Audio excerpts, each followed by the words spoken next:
नहीं है क्या? जिस जिसके पास है मोबाइल की लाइटें जलाएं। अभी झंडे नीचे, झंडे नहीं, अभी सिर्फ मोबाइल की लाइटें। और खड़े हो जाएं आप, मोबाइल की लाइटें जलाएं। जमीयत के झंडे अभी नहीं झूमाने। जरा ये ड्रोन उड़ाएं, ड्रोन। ज़ैन शाह साहब देखें, आसमान के तारे जमीन पर अपने कायद का इस्तकबाल करने के लिए आए हुए हैं। और अब इस्तकबाल कीजिए, झंडे झुमाइए, डंडे लहराइए, नारों से इस्तकबाल कीजिए। आपके कायद, मेरे कायद, उम्मत के कायद, आपके दिलों के, मेरे दिलों के वज़ीर आज़म, पाकिस्तान के मुहाफ़िज़, आइन के मुहाफ़िज़, अवाम के मुहाफ़िज़, कायद मिल्लत इस्लामी हज़रत मौलाना फज़लुर रहमान साहब को तशरीफ ला रहे हैं। कायद जमीयत हज़रत मौलाना फज़लुर रहमान। गरीबों का सहारा है, सरापा हुस्न का शाहकार, हमें दिल जान से प्यारा है। वो है महमूद का लख्ते जिगर, कायद हमारा है। वो सारी मिल्लत इस्लामिया की आंख का तारा है। वो सारी मिल्लत नारे तकबीर का तारा है। आया आया मौलाना, अब आया। जवाब ठीक ठाक आना चाहिए, इस्लामाबाद तक जाना चाहिए।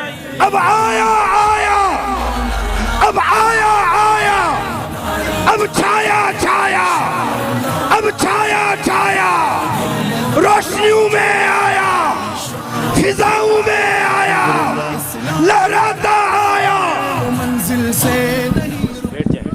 अल्हम्दुलिल्लाहि व कफ़ा व सलामुन अला इबादिहि अल्लज़ीना इस्तफ़ा ला सियमा अला सय्यिदिर रुसुल व ख़ातमिल अंबिया व अला आलिहि व सहबिहि व मन बिहदिहि मुहतदा। अम्मा बअद फ़अऊज़ु बिल्लाहि मिनश शैतानिर रजीम। बिस्मिल्लाहिर रहमानिर रहीम। युरीदून लियुत्फ़िऊ नूरल्लाहि बिअफ़वाहिहिम वल्लाहु मुतिम्मु नूरिही वलौ करिहल काफ़िरून। सदक़ल्लाहुल अज़ीम।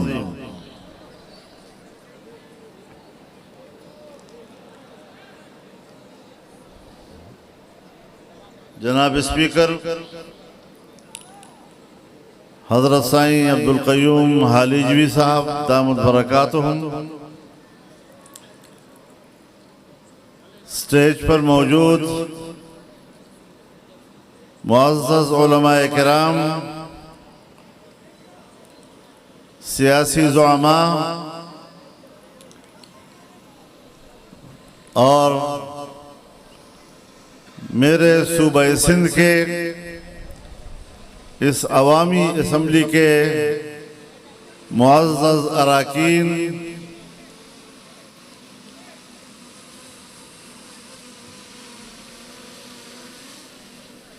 कभी तहरीकों में हम जलसे करते थे, वो जलसा कराची में हो, लाड़काना में हो, सक्खर में हो, जहां भी हम जलसे में गए, ताहद नजर इंसानों का समंदर नजर आया और सूबा सिंध के अवाम ने जिस अंदाज के साथ जमीयत उलमाए इस्लाम की आवाज पर लब्बैक कहा, आज के इस इज्तिमा से साबित होता है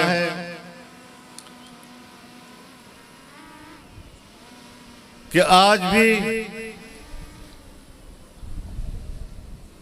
आप उसी जज्बे की पासदारी कर रहे हैं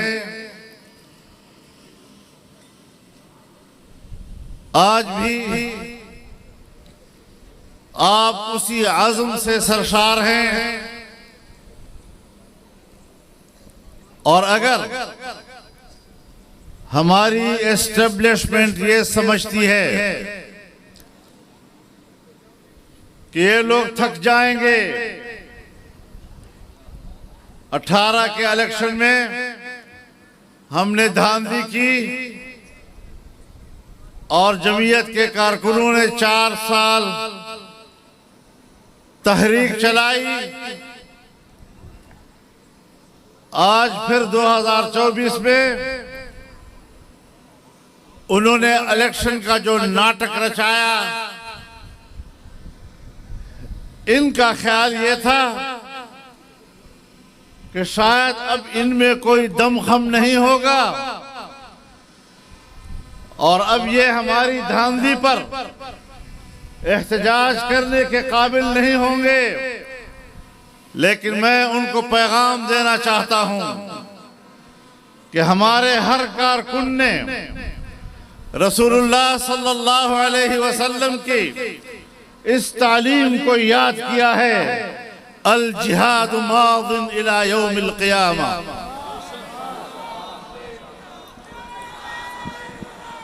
हमारी ये जंग, हमारी ये जद्दोजहद एक दिन की नहीं, एक महीने की नहीं, एक साल की नहीं, हमारी पूरी जिंदगी की भी नहीं। हमने अपने अकाबिर की अमानत को संभाला और इंशाअल्लाह हम दुनिया में नहीं भी होंगे, हमारे वारिस इस जद्दोजहद को आगे बढ़ाएंगे और जिहाद का सिलसिला जारी रहेगा। नारे तकबीर, सबीलुना सबीलुना सबीलुना सबीलुना, लब्बैक लब्बैक लब्बैक लब्बैक। मेरे दोस्तों, मेरी आंख मुफक्किर इस्लाम हजरत मुफ्ती साहब रहमहुल्लाह के गोद में खुली और मैं जानता हूं कि जब जमीयत उलमा का पहला मंशूर शाया हुआ, वो मंशूर गरीब का तर्जुमान था, वो मंशूर मुल्क की वहदत का ज़ामिन था, वो मंशूर सूबाई खुद मुख्तारी का और सूबों के हुकूक का मुहाफिज था। वो मंशूर पाकिस्तान पर अल्लाह की हाकिमियत का अलमबरदार बना और हमने यही दर्स सीखा है, मुल्क में निजाम होगा तो वही होगा जिसका तायुन आज मेरा आइन करता है कि हाकिमियत आला अल्लाह रब्बुल आलमीन की होगी और अवाम के मुंतखब नुमाइंदे अल्लाह की नियाबत करते हुए उसकी तालीमात पर अमल करेंगे, उसके मुताबिक कानून साजी करेंगे। ये आईन का हिस्सा है, ये आईन का हिस्सा है कि इस्लाम पाकिस्तान का ममलकती मजहब होगा। ये आईन का हिस्सा है कि कानून साजी कुरान और सुन्नत के ताबे होगी और ये आईन का हिस्सा है कि कुरान और सुन्नत के मुनाफिक कोई कानून साजी नहीं होगी। लेकिन मेरे मोहतरम दोस्तों, हम देख रहे हैं कि तब से पाकिस्तान की असेंबलियां ऐसे लोगों से भर दी जाती हैं कि जिन्हें कुरान और सुन्नत के निजाम से कोई दिलचस्पी नहीं होती। वो सिर्फ और सिर्फ इख्तिदार की जंग लड़ते हैं और इख्तिदार में भी वो अवाम के मफाद के लिए नहीं, अपने जाती मफाद के लिए इख्तिदार की कुव्वत को इस्तेमाल करते हैं। वो खुद बड़े जागीरदार बनते हैं, बड़े सनतकार बनते हैं, लेकिन आज 75 साल के बाद आप पाकिस्तान को देखें, क्या पाकिस्तान का वो शहरी जो अल्लाह के निजाम का प्यासा है, क्या उसकी प्यास बुझी है? आप बताएं, क्या प्यास बुझ गई उसकी? जब हम हुकूक की बात करते हैं और हर सूबे के हुकूक की बात करते हैं, और कभी ऐसा मौका नहीं आया कि सिंध के हुकूक की बात हो और हम आपके साथ शाना बशाना न खड़े हो। मुझे याद है जब MRD की तहरीक चली, मैं नया सियासी तहरीक में आया था। मैं सूबा सिंध में आया और सूबा सिंध की कोई तहसील भी ऐसी नहीं रही, कोई बड़ा गांव भी ऐसा नहीं रहा जहां तक मैं न पहुंचाऊं।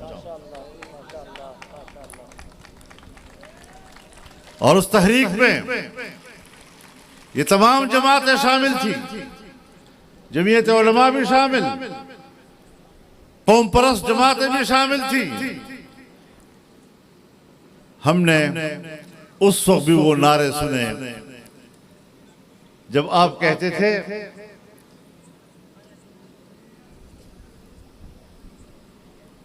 पन्नू आकिल में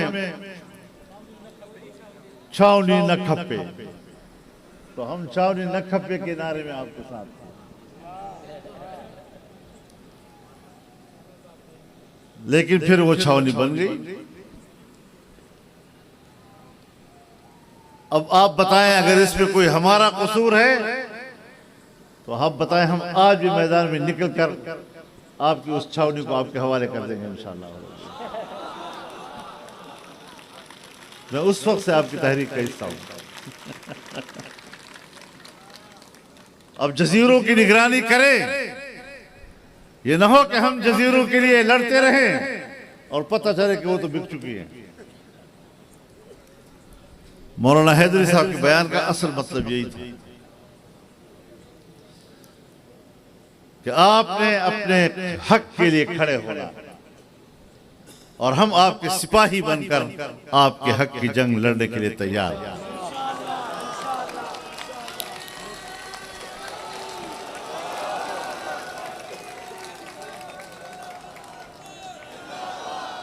लेकिन मेरे मोहतरम दोस्तों,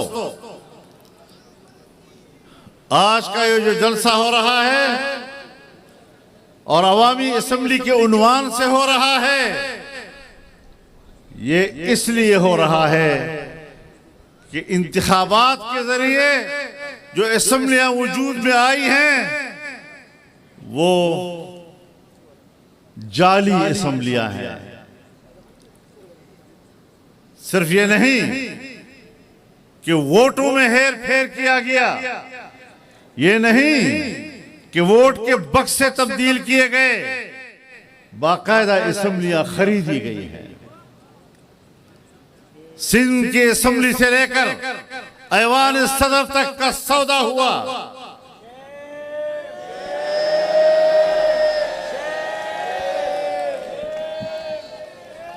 और चूंकि हम इनके लिए रुकावट बन सकते थे, हम उनके लिए खतरा थे,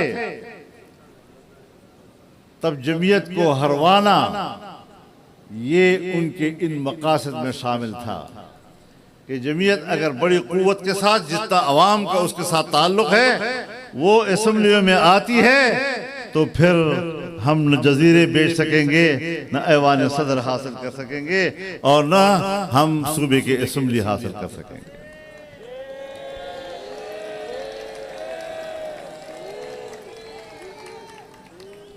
अब याद रखो, हम पाकिस्तानी हैं, हम पाकिस्तान के वफादार हैं, लेकिन पाकिस्तान की वफादारी का मेयार कुछ और है। यहां मुल्क से वफादारी, अपनी मट्टी से वफादारी, इसकी कोई कदर कीमत नहीं है जब तक के आप एस्टेब्लिशमेंट के बूट नहीं चाटोगे। Shem Shem. यहां अफसरशाही की नौकरी करनी पड़ेगी, एस्टेब्लिशमेंट की नौकरी करनी पड़ेगी, तब आपको पाकिस्तानी तस्लीम किया जाएगा। वरना मैं तो आज ये समझता हूं कि हमारे गुनाह क्या हैं, जरा हमें बता तो दिए जाएं।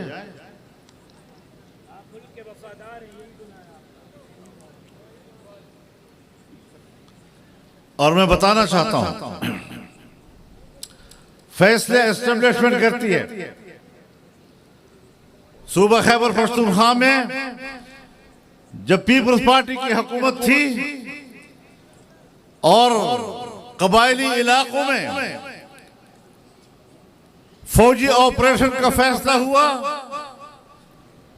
तो हमने कहा कि ऑपरेशन की हिकमत अमली काम नहीं आएगी। हमने उनको सपोर्ट नहीं किया, तो ये बहुत बड़ा गुनाह था। लेकिन अगर वाकई उनकी बात सही थी तो 2009-2010 में इसका फैसला हुआ और उन्होंने ऑपरेशन शुरू किए। तमाम कबाइल को अपने ही मुल्क में 2-3 साल तक मुहाजिर बनाए रखा। आज भी जब वो लोग दरबदर हुए हैं, तो आज भी वो दरबदर हैं, मुल्क के कोने कोने में फैल गए अपनी जिंदगी बनाने के लिए।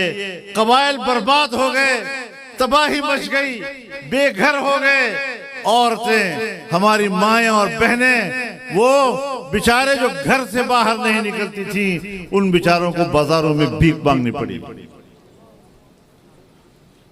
और आज पूछता हूं कि तुम्हारी वो हिकमत अमली जिसके तहत तुमने ऑपरेशन शुरू किए दहशतगर्दी के खात्मे के लिए, आज हम 2010 के बाद आज 2024 में हम बैठे हैं। क्या कबायली इलाकों में, बलोचिस्तान में, खैबर पख्तूनख्वा में, यहां तक के कराची में और सिंध में, क्या आज वो दहशतगर्दी जिसको तुम दहशतगर्दी कहा करते हो, वो कई चंद ज्यादा हो गई है या कम हो गई है?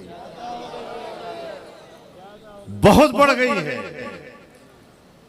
बाजवा साहब ने हमें कहा कि मैंने बाढ़ लगा दिया है, अरबों रुपए उस पर खर्च कर दिए हैं, न कोई अफगानिस्तान जा सकेगा और न यहां आ सकेगा। फिर पाकिस्तान के 20 से 30 हजार नौजवान, मुसल्लह नौजवान अमेरिका के खिलाफ अफगानिस्तान में अमारत इस्लामिया के जंग में कैसे शरीक हो गए, कैसे वहां पहुंच गए। और फिर आज वो बाढ़ किधर है, कहां है वो बाढ़? आज तो 1 इंच पर भी कोई बाढ़ नजर नहीं आ रहा। वो अरबों रुपए किस बात पे खर्च किए। और आज जब अफगानिस्तान में अमारत इस्लामिया की हुकूमत कायम हुई, तो वो पाकिस्तानी नौजवान मुसल्लह ग्रुप उससे कहीं बड़ी कुव्वत के साथ पाकिस्तान में वापस आ गए। मैं सरहद को महफूज रखने वाली पाकिस्तान की बहादुर फौज से पूछना चाहता हूं कि आप जब सरहद को पे खड़े थे, बाढ़ लगा हुआ है, तो इतने लोग पाकिस्तान की सरहद में वापस कैसे आ गए? इसका माना यह है कि न तुम मुल्क में अमन और अमान के क़याम के लिए संजीदा हो और न तुम्हारी हिकमत अमली जायज़। तुम अमेरिका के उसूल पे चलते हो। अमेरिका का दुनिया के लिए उसूल ये है कि वहां पर दहशतगर्दी हो और हम कहें कि इंसानी हुकूक पामाल हो रहे हैं और हमें वहां फौज भेजने का जवाब मिल जाए। लिहाजा पूरी दुनिया में और खास तौर पर इस्लामी दुनिया में अमेरिका अपनी फौजें भेजने के लिए, अपनी कुव्वत वहां पहुंचाने के लिए जवाब के तौर पर दहशतगर्द तंजीमों के वजूद को जरूरी समझता है। झूठ न बोलो लोगों के साथ। मुसलसल आपके रवैयों को हम देख रहे हैं। कब तक धोखा देते रहोगे इंसानियत को?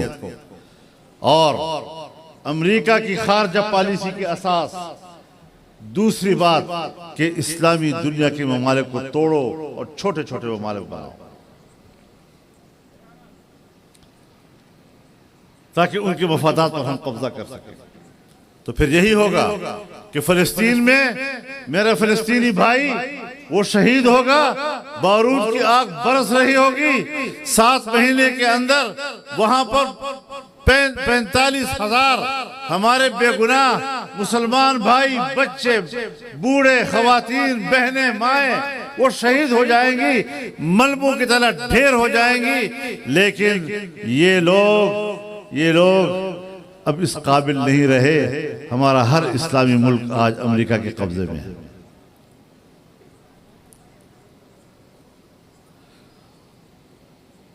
कहते हैं पाकिस्तान बड़ा मुल्क है, बिल्कुल बड़ा मुल्क है।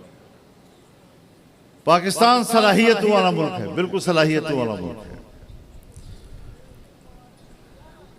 लेकिन पाकिस्तान हर चंद के सलाहियत वाला मुल्क है, वसाइल का मुल्क है, एक बड़ी फौज रखती है। लेकिन पाकिस्तान से तवक्को न रखी जाए जब तक ये एस्टेब्लिशमेंट पाकिस्तान के हुक्मरान है, सियाह सफेद की मालिक है। दुनियाई इस्लाम से कहना चाहता हूं कि पाकिस्तान से तवक्को मत रखो।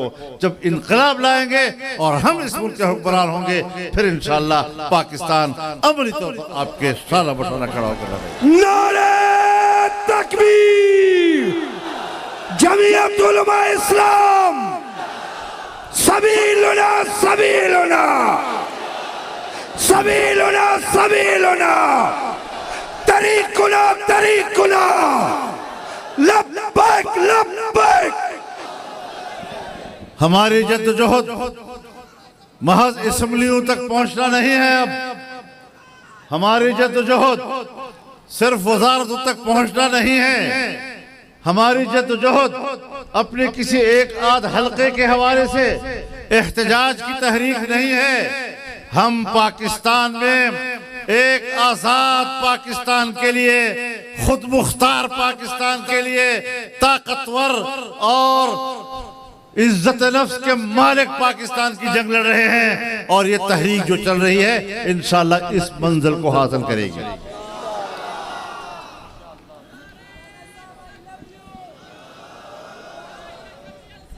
बहुत मजाक हो गया है। मुल्क के अंदर जमहूरियत का खात्मा कर दिया गया है। असेंबलियों की नुमाइशी असेंबलियों के नाम पर जमहूरियत का लफ्ज इस्तेमाल हो रहा है। जमहूरियत मर चुकी है, जमहूरियत अपना केस हार चुका है। अगर जमहूरियत को आपने हकीकी मानों में मुल्क के अंदर लाना है तो फिर ये अवामी असेंबलियों की तहरीक को उठाना होगा और हकीकी जमहूरियत के मंजर की तरफ ले जाना होगा। जमहूरियत और पीछे डिक्टेटर बैठा होता है। डिक्टेटर के इशारे पर कानून साजी होती है। डिक्टेटर के इशारे पर वजीर आजम काबीना का इजलास बुलाता है। और अब तो हमारे मुल्क में ये मिसाल भी कायम हो गई कि एक वजीर आला ने पूरी काबीना को ले जाकर कोर कमांडर के घर में मीटिंग की।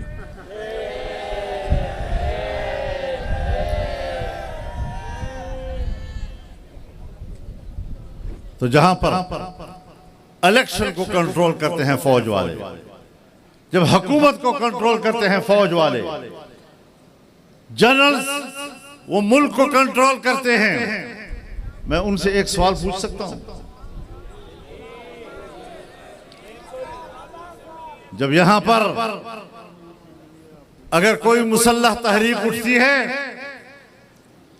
और कहते हैं कि हम इस्लाम के लिए लड़ रहे हैं, तो यहां एक आवाज उठती है कि जबर की बुनियाद पर, असलही की कुव्वत से आप इस मुल्क पर अपना निजाम ला रहे हैं। ये तो दहशतगर्दी है। यदि अपने हक के मुतालबे के लिए बंदूक उठाना, ये तो है दहशतगर्दी। और सिर्फ आप नहीं कहते, मैं भी इसको दहशतगर्दी कहता हूं। मैं भी इसके हक में नहीं हूं। लेकिन मैं आपसे पूछता हूं कि जब तुम मार्शल लॉ लगाते हो वो रियासती दहशतगर्दी नहीं तो और क्या हुआ?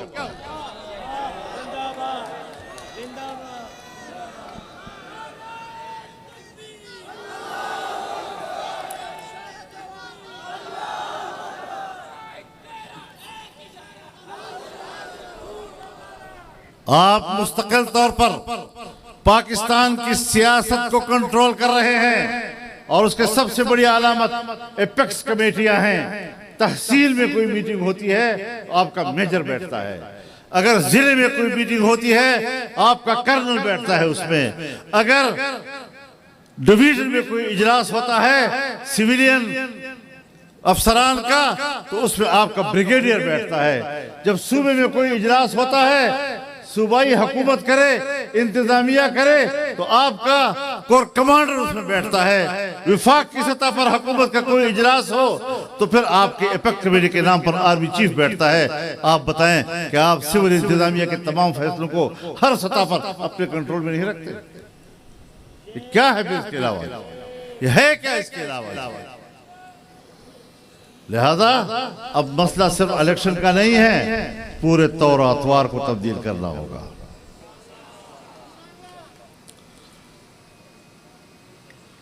तो मेरे मोहतरम दोस्तों, मैं अपने सहाफ़ी हजरात से भी कहता हूं, वो भी रोजमर्रा के मसाइल पर सारा दिन सर्फ कर लेते हैं।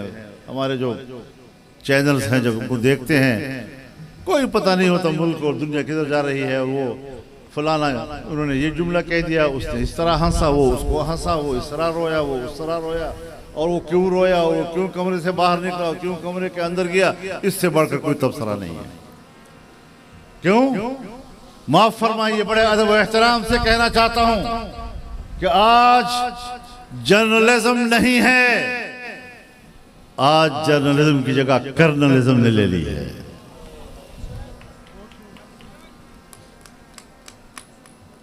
इस तलिस्म को तोड़ना होगा और सही मानों में एक आजाद सहाफत को उजागर करना होगा जो मुल्क के हकीकी मसाइल को एड्रेस करे। मईशत के मौजू पे बात करे। क्या वजह है? हमारे 75 साल हो गए हैं, हम सिर्फ वक्ती तौर पर कोई एक जनरल आता है, कहता है बिल्कुल हम अपने फौज के रिवायात से आगे नहीं हटेंगे, वो चंद दिन होते हैं, वो चला जाता है, उसके बाद पॉलिसी चल रही होती है। सिविल ब्यूरोक्रेसी में भी कोई अच्छा आदमी आ जाता है, दियानतदार आदमी आ जाता है, वो अपने दौर में 1 साल 2 साल तक अच्छा बेहतर कारकर्दगी दिखा देता है, वो चला जाता है। इदारे क्यों खराब हो गए? मुल्क की मईशत क्यों तबाह कर दी गई? और आज तमाम इदारे प्राइवेटाइज किए जा रहे हैं। अब आपका कराची एयरपोर्ट भी प्राइवेटाइज हो जाएगा, आपके जहाज भी, PIA भी, सब कुछ प्राइवेटाइज हो जाएगा। ये हालत यहां तक पहुंची क्यों? पहुंची नहीं, पहुंचाई गई है, पहुंचाई गई है।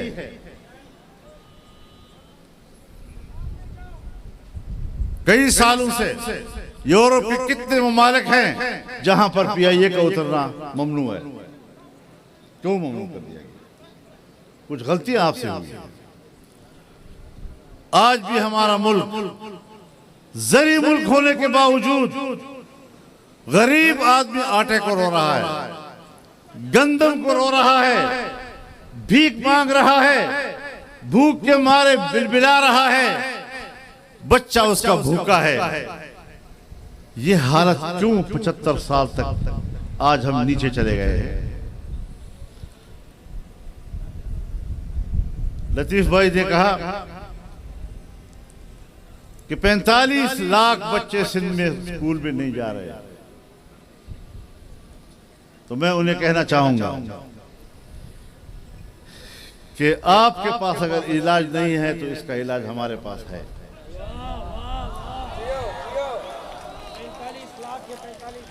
45 लाख के बच्चे को दीनी मदरसे में भेजो, आपके स्कूल से अच्छी तालीम देंगे।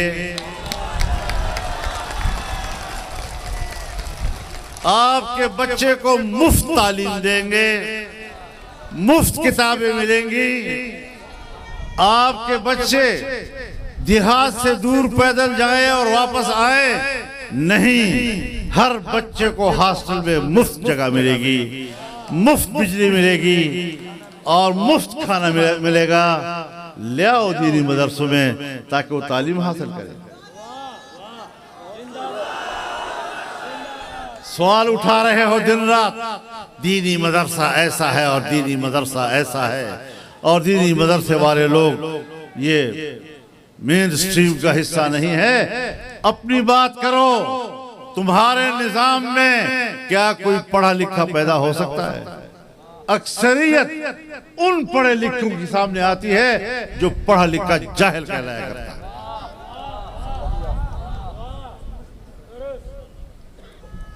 तालीमी मेयार गिरा दिया है, फनी तालीम खत्म हो गई और सिर्फ चंद कॉलेजेस हैं, सिर्फ चंद कॉलेजेस और चंद स्कूल।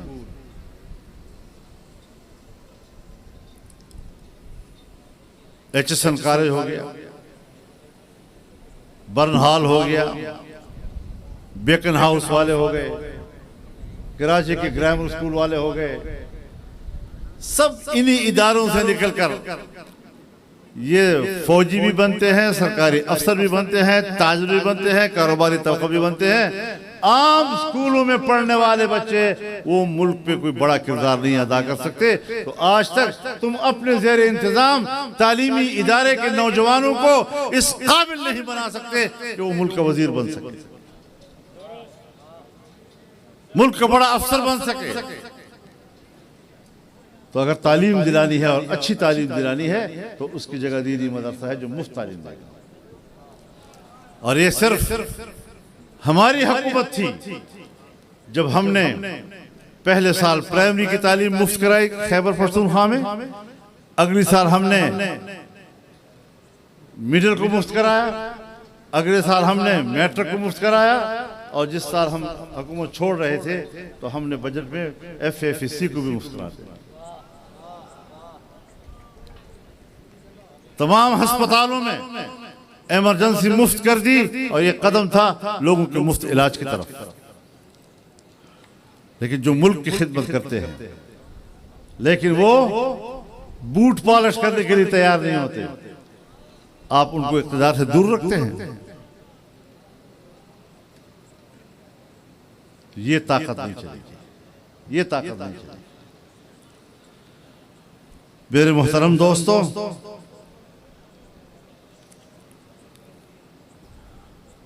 पाकिस्तान के डिक्टेटरों की तारीख में हमें मालूम है, जब एक जनरल ने मुल्की इक़्तिदार पर कब्जा किया और सदर मुमलिकत बना, अपने चंद सालों की हुकूमत में उसने अपने 5 वज़ीर आज़म तब्दील किए। सियासी इस्तेहकाम नहीं होने देना मुल्क में। महल्लाती साजिशों के जरिए से इक़्तिदार बदलते रहे, रोजाना नया वजीर बदलता रहा, और ये कहते थे कि हम तो इंडिया वाले हमें ताना देते थे कि वज़ीर आज़म, मैं तो दिन में इतने धोतियां तब्दील नहीं करता जितना पाकिस्तान वज़ीर आज़म तब्दील कर लेता है।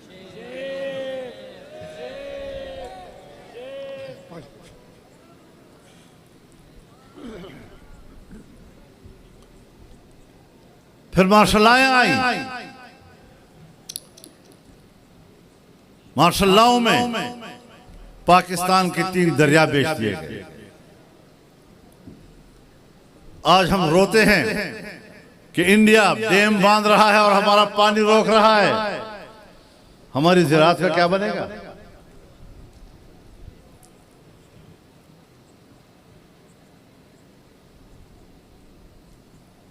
71 तक मार्शल लॉ रहा, 77 में फिर मार्शल लॉ, 11 साल मार्शल लॉ रहा, 99 में फिर मार्शल लॉ, और जब तक मुशर्रफ था वो मार्शल लॉ ही रहा। तो आपकी हुकूमतों ने मुल्की इदारों को कमजोर किया। जब इदारे कमजोर होते हैं, कारकर्दगी कमजोर हो जाती है, नताइज कौम के सामने नहीं आ सकते, कौम उसकी सजा भुगतती है जो आज भुगत रही है। कभी गौर किया है इस बात पर कि मुल्क क्यों इतना पीछे चला गया है? एस्टेब्लिशमेंट से अर्ज करना चाहता हूं कि अपना वतीरा तब्दील करो। कहते हैं मुझे पता है मेरे कानून का दायरा क्या है, मैं अपने इख्तियारात के हुदूद को जानता हूं। मुझे यकीन है आप इख्तियारात के हुदूद को जानते हैं, और मुझे भी पता है कि आप इख्तियारात के हुदूद को जानते हैं। मैं इनकार नहीं कर रहा, लेकिन आप अपने इख्तियारात के हुदूद से जो तजावुज करते हैं वो उस हुदूद से कई गुना ज्यादा होता है। उसको भी देखा है कभी? ये अवाम की हुकूमत नहीं होती, ये अवाम की सोच नहीं हो सकती। और हम आज देख रहे हैं, हमने ये सोचा था और हमने जंग लड़ी इसके लिए कि पाकिस्तान को यहूदी इक्तिसादी नेटवर्क का हिस्सा बनाकर हमारी मईशत उनके पंजे में दी जा रही है। ये जंग हमने लड़ी।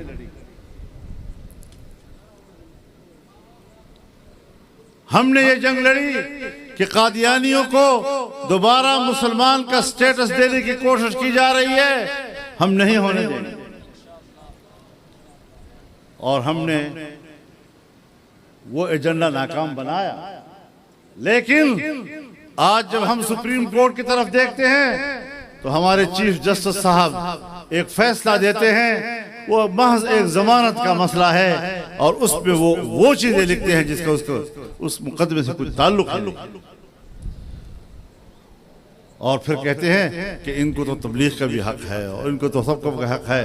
कादियानी अगर आइन को तस्लीम नहीं करेंगे और उनके लिए सहूलतें अगर कोई सियासी कुव्वत नहीं दे सकी, तो आज मेरा सुप्रीम कोर्ट वो फर्ज अदा कर रहा है। मैं वाज़ेह पैगाम देना चाहता हूं कि सुप्रीम कोर्ट के इस तरह के फैसलों को हम जूते के नोक पर रखेंगे और किसी तरह उसको तस्लीम नहीं किया जाएगा। नारे तकबीर, खत्मे नबूवत, खत्मे नबूवत, खत्मे नबूवत। तो मेरे मोहतरम दोस्तों, आज अहले इस्लाम पर एक सख्त वक्त आया है। फिलिस्तीन का मसला उसने करवट बदली है। आप तो खुद जानते हैं, मौजू ये बन गया था दुनिया में कि इसराइल को तस्लीम करना। इसराइल एक नाजायज हुकूमत है और उसको नाजायज रियासत बानी पाकिस्तान मोहम्मद अली जिन्ना ने कहा था। बानी पाकिस्तान की अगर हर बात वो पाकिस्तानी निजाम के लिए दलील है और हुज्जत है, और अगर उनका ये मकूला कि कश्मीर पाकिस्तान का शहरग है और आज आपके लिए वो उसूल की हैसियत रखता है, तो फिर इसराइल एक नाजायज हुकूमत है। ये जुमला भी कायदे आज़म का आपके लिए हुज्जत होना चाहिए। और आप बात करते हैं उसको तस्लीम करने की। मसला तो फिलिस्तीन की आजादी का था। एक सदी पहले तक तो कुर्रे अर्ज़ पर इसराइल नाम की रियासत का नामो निशान तक नहीं था। और आज 1967 की जंग के बाद अरब दुनिया के जमीनों पर कब्जा करके, उनके इलाकों पर कब्जा करके, ये बात अक़वाम मुत्तहिदा ने तस्लीम की और अक़वाम मुत्तहिदा ने करारदाद पास की कि ये इलाके मुतनाज़ा हैं और इसराइल को इन इलाकों से निकल जाना चाहिए। जिस तरह हम कहते हैं कि अक़वाम मुत्तहिदा की करारदाद है कि कश्मीर से इंडिया की फौजें निकल जाएं, बिल्कुल उसी तरह अब ये इलाका मुतनाज़ा है। जब हर तरफ इलाका मुतनाज़ा हो गया तो फिर उसका हुदूद अरबा खत्म हो गया, और जिस मुल्क का हुदूद अरबा ही खत्म हो जाए उसको तस्लीम करने का सवाल ही पैदा नहीं होता। अमेरिका का जबर है कि उसने मुतनाज़ा इलाके के अंदर बैतुल मक़दस में अपना सफारत खाना खोलने का ऐलान किया। ये उसूल नहीं है, ये बदमाशी है, ये बदमाशी है।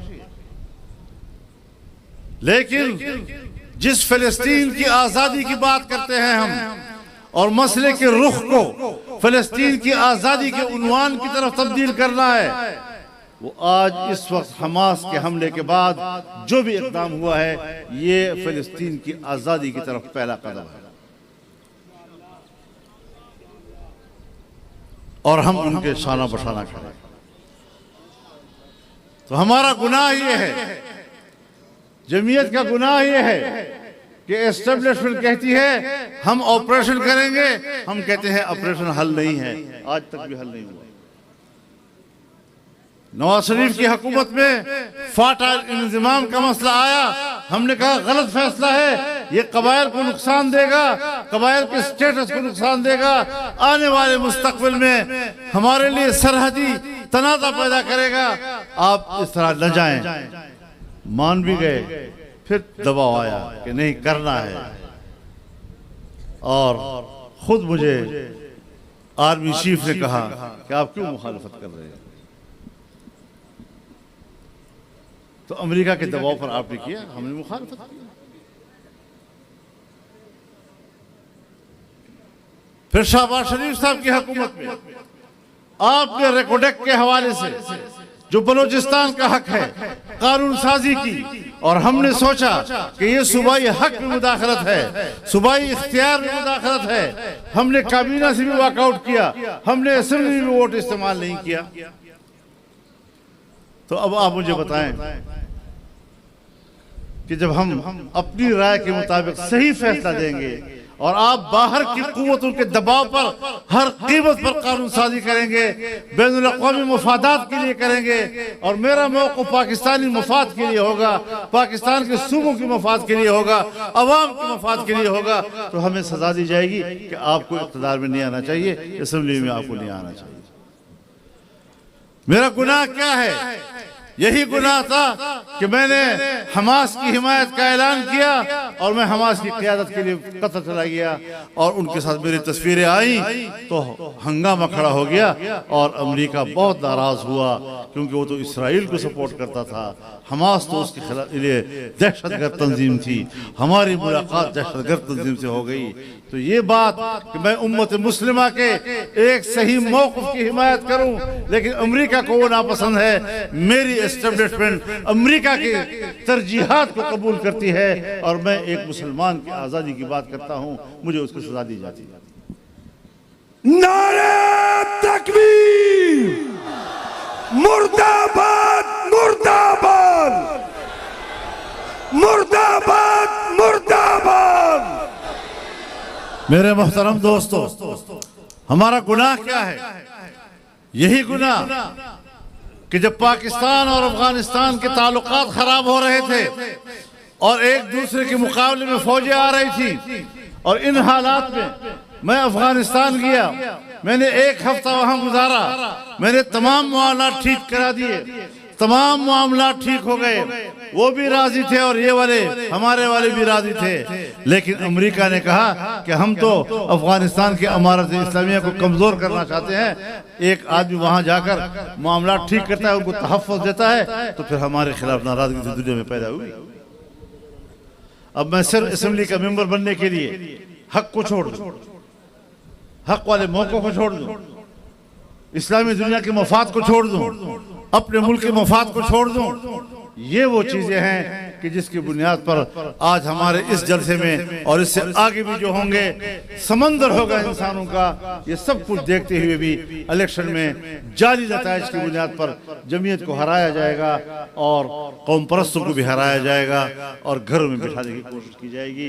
तुमने तो हमें घरों में बिठाने की कोशिश की, लेकिन हम ऐसे निकले हैं कि अब तुम्हें भी हमारा इलाज नजर नहीं आएगा। नारे तकबीर। आप कहें अवामी, अब फैसला होगा, अब मैदान सजेगा, अब असेंबली चलेगी, अब फैसला होगा। इक्तिसादी तरक्की कैसे होगी? जब आप खुद मुल्क के अंदर दहशतगर्दी को फरोग देना चाहते हैं, आपने 25 साल तक दहशतगर्दी के खिलाफ जंग की, नतीजे में दहशतगर्दी और बढ़ गई। तुमने सिंध में डाकुओं के खिलाफ ऑपरेशन किए, वो ऑपरेशनों के नतीजे में डाकुओं का राज बन गया। ये होती है पॉलिसी। इस तरह हुकूमतें सोचती हैं कि ऊपर ऊपर से कौम से कहो कि हम डाकुओं के खिलाफ ऑपरेशन कर रहे हैं और अंदर अंदर से उनको भत्ते देते रहो।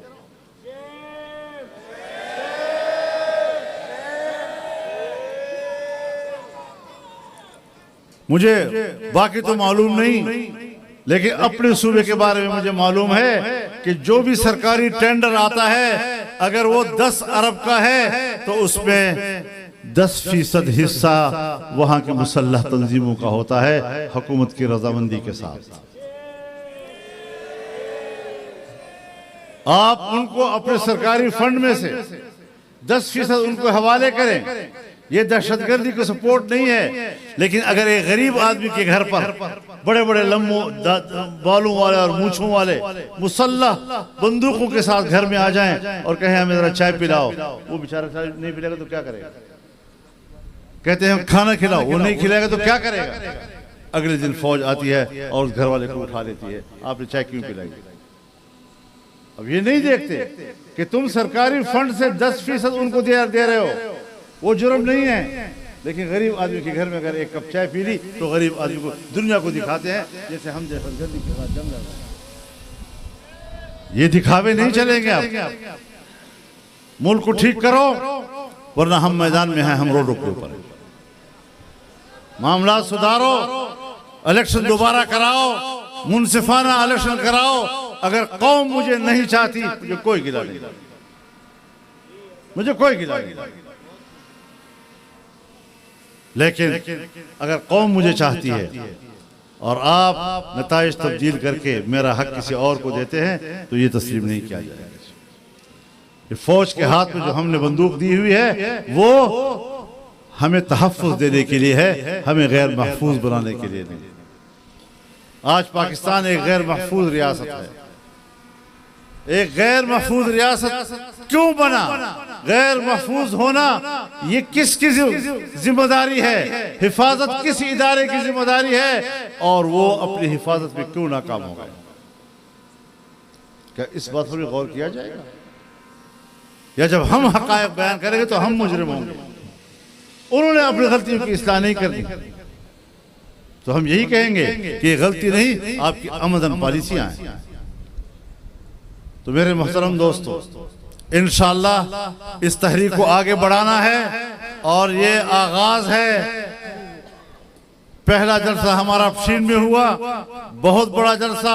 हर चंद के वहाँ बारिशें थी, रास्ते बंद थे, लेकिन फिर भी अवाम का एक जबरदस्त सैलाब वहाँ आया। और आज कराची में सूबा सिंध के अवाम का ये समंदर, और अगला मरहला इंशाअल्लाह पेशावर में होगा। बाकी बातें फिर वहाँ पेशावर में करेंगे। अल्लाह ताला हमारा हामी व नासिर हो। व आखिर दावाना अल्हम्दुलिल्लाह।